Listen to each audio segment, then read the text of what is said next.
New at 6:30, this extended drought across the southwestern United States could spell even more trouble this wildfire season. Yeah, according to the National Weather Service, water levels could fall to near record lows this summer. And News 3's Dana Wagner explains why. There was a time not that long ago that Lake Mead near Las Vegas and Lake Powell in southern Utah were full. Plenty of water for 40 million people in 7 states along the Colorado River. Well, those days are long gone, as I documented some 20 years ago in this report from Hoover Dam. To give you an idea of the depth of the problem, we came out here to Lake Mead about 4 years ago. I could have reached over this wall here at Hoover Dam, just about touched the top of the lake. Look at it now.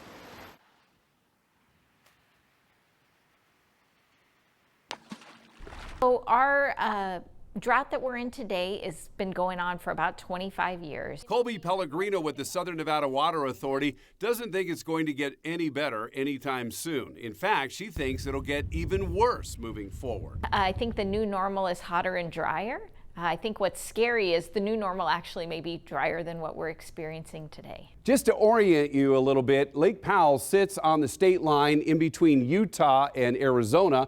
Lake Mead sits on the state line between Nevada and northwestern Arizona, and their two are connected by the Colorado River, which runs about 300 miles between the two reservoirs right through the Grand Canyon.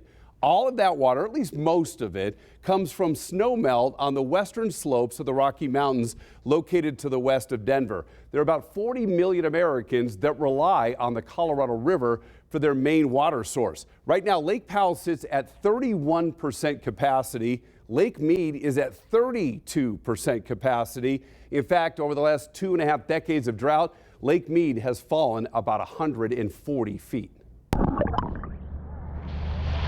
In addition to providing water to grow crops, among other things, the Colorado River provides drinking water for Denver, Salt Lake City, Los Angeles, San Diego, Phoenix, and 90% of the drinking water for Las Vegas. Arizona and Nevada have been forced to take less water from the two lakes because of a shortage on the river declared by the federal government 4 years ago.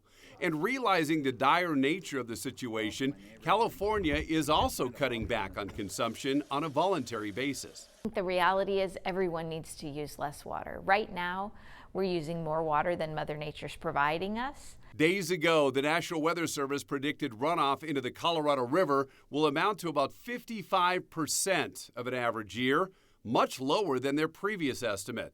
So there's little doubt that the levels of Lake Powell and Lake Mead will go down even further this summer. In Las Vegas, I'm Dana Wagner reporting. The way he broke it down for us. Well, last month's Nevada Water Supply Outlook showed a continuation of drought conditions. This is according to the report. April is usually when basin snowpacks reach their highest snow water total before snowmelt begins.